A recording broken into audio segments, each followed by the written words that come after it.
আর এদিকে চাপের মুখে অবশেষে আরজিকর কাণ্ডের নাম উঠে আসা দুই চিকিৎসককে সাসপেন্ড করল রাজ্য মেডিকেল কাউন্সিল। একই সঙ্গে শোকজ নোটিশ পাঠানো হয়েছে সন্দীপ ঘোষকেও। 3 দিনের মধ্যে দিতে হবে এর জবাব।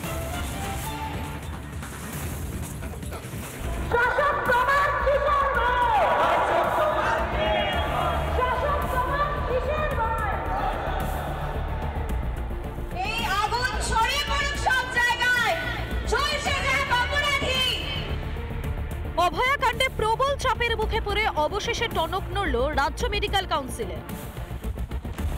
সাসপেন্ড করা হলো সন্দীপ ঘোষ ঘনিষ্ঠ দুই বিতর্কিত চিকিৎসক অভিক দে এবং বিরূপাক্ষ বিশ্বাসকে। পাশাপাশি শোকজ নোটিশ গিয়েছে সন্দীপের কাছে। কেন তার রেজিস্ট্রেশন বাতিল করা হবে না, 3 দিনের মধ্যে তার কারণ দর্শাতে হবে আরজিকরের প্রাক্তন অধ্যক্ষকে। অভয়াকাণ্ডের প্রেক্ষিতে বিভিন্ন গুরুত্বপূর্ণ পদে থাকা চিকিৎসকদের ঘিরে যখন একের পর এক বিতর্ক তৈরি হচ্ছে, তখনও হেলদোল নেই রাজ্য মেডিকেল কাউন্সিলের। এই অভিযোগ তুলে এবং বিতর্কিত সদস্যদের সাসপেনশনের দাবিতে কাউন্সিল থেকে ইস্তফা দেন দুই চিকিৎসকও।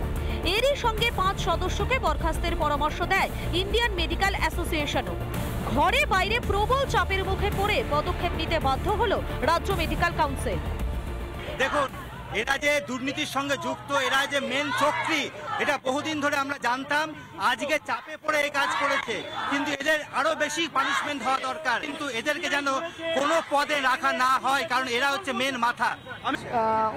আমরা শুধু এটাই চাই যে উনি যা যা করেছেন, ওনার যা যা অপরাধ সমস্ত কিছু সামনে আসুক, এবং তার জন্য ওনার সাসপেনশন তো একটা হয়েছেই, এবং কিন্তু কোনো ডিসিপ্লিনারি অ্যাকশন স্বাস্থ্য ভবন থেকে নেওয়া হয়নি, সেগুলো নেওয়া হোক, সেই সমস্ত তদন্ত ঠিকভাবে হোক, এবং যদি ওনাকে দোষী পাওয়া যায় তাহলে যথাযথ শাস্তি দেওয়া হোক। কেন পদক্ষেপ করতে গড়িমসি করলো রাজ্য মেডিকেল কাউন্সিল? বিতর্কিত চিকিৎসকেরা তৃণমূল ঘনিষ্ঠ বলেই কি পদক্ষেপ করতে এতটা সময় লেগে গেল? রিপাবলিক বাংলা। সন্দীপ ঘোষের কথায়, যে সন্দীপ ঘোষকে ইতিমধ্যে সিবিআই নিজেদের হেফাজতে নিয়েছে এবং যার বিরুদ্ধে তদন্ত করছে ইডিও। বেলেঘাটায় এই সন্দীপ ঘোষের পেল্লায় বাড়ি এবং ক্যানিংয়ে বিলাসবহুল বাগান বাড়ির পর সন্দীপ ঘোষের আরও সম্পত্তির হদিশ পাওয়া গিয়েছে। সরকারি চিকিৎসক হয়েও স্বাস্থ্য ভবনের অনুমতি ছাড়াই একাধিক সম্পত্তি কেনার অভিযোগ এই সন্দীপের বিরুদ্ধে। আর এদিকে হাতিয়ারায় সেখানে মিলল সন্দীপের আরও একটি বহুতলের খোঁজ।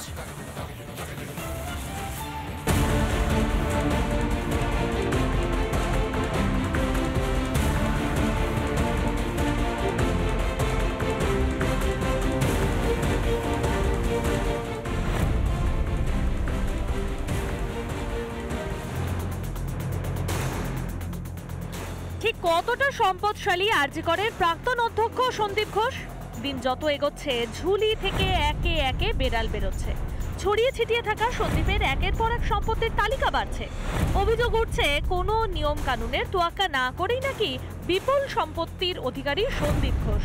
সূত্রের খবর, সন্দীপের বাড়ি থেকে সম্পত্তি সংক্রান্ত একাধিক চাঞ্চল্যকর নথি হাতে এসেছে ইডির। 2014 থেকে 2016 সালের মধ্যে একাধিক সম্পত্তি কেনেন সন্দীপ ঘোষ। একের পর এক সম্পত্তি কেনার সময় স্বাস্থ্য ভবন থেকে কোনো রকমের অনুমতি নেননি তিনি। অথচ নিয়ম বলছে সরকারি চিকিৎসকদের কোনো সম্পত্তি কেনার আগে স্বাস্থ্য দপ্তরের অনুমতি নেওয়া বাঞ্ছনীয়। আরজিকরের অধ্যক্ষ পদে থাকাকালীন 2020 সালের আগে কেনা সম্পত্তিগুলির অনুমতি আদায় করে নেন সন্দীপ। ক্ষমতার জেরে এই উলটপুরাণ ঘটিয়েছিলেন সন্দীপ। ইতিমধ্যেই নজরে এসেছে ক্যানিংয়ে সন্দীপের বিলাসবহুল বাগানবাড়ি। বেলগাছিয়ার ফ্ল্যাট ও বাড়ির পর এবার হাতিয়ারায় সন্দীপের আরও একটি বাড়ির খোঁজ মিলেছে। ঘোষ ভিলা নামের এই প্রকাণ্ড বাড়িতে থাকেন সন্দীপের বাবা মা। সন্দীপ কুকীর্তির সামনে আসতে শুরু করার পরই নাকি বাড়ি তালা বন্ধ। বাড়ির দেওয়ালে সাঁটানো সিবিআই এর নোটিশ। দেখছেন আজকাল কি বাড়ি বানিয়েছে, একটা প্রিন্সিপাল নন প্র্যাকটিসিং পোস্ট হয়, সেই নন প্র্যাকটিসিং পোস্টে স্বামী স্ত্রী কাজ করলেও এরকম বিলাসমহল বাড়ি করতে পারে? আমি জীবনে প্রায় 22-23 বছর বিদেশে কাজ করে ওখানে বিদেশি মুদ্রায় টাকা কামিয়ে আমি এরকম করতে পারিনি। সন্দীপের এই প্রাচুর্যের রহস্য কি? স্বাস্থ্য দপ্তরের নাগের টাকা দিয়ে বেআইনিভাবে দিনের পর দিন সম্পত্তি কিনে গিয়েছিলেন সন্দীপ। এই বিপুল সম্পত্তির উৎস কি দুর্নীতি? আপাতত এই প্রশ্নেরই উত্তর খুঁজছে এটি। রিপাবলিক বাংলা।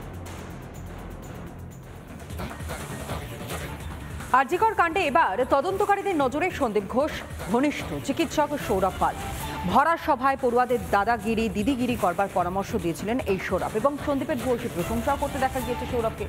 আরজিকরের চিকিৎসককে টেলিফোনে তো ফোন করেছিলেন রিপাবলিক বাংলা এবং তাতে কি জবাব এই সৌরভ দিয়েছে তা আপনাদের সামনে তুলে ধরেছে। কিন্তু এখানেই তো শেষ নয়, এরই সঙ্গে অভিযোগের পাহাড় রয়েছে, শেষ কোথায় কেউ জানে না।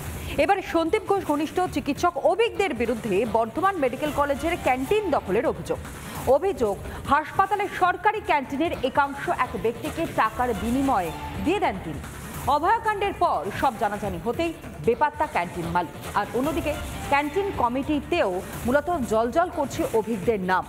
এসএসকেএম থেকে কিভাবে বর্ধমান মেডিকেলের ক্যান্টিন কমিটিতে উঠছে সেই প্রশ্ন, অভিজ্ঞদের ভূমিকা নিয়েও প্রশ্ন।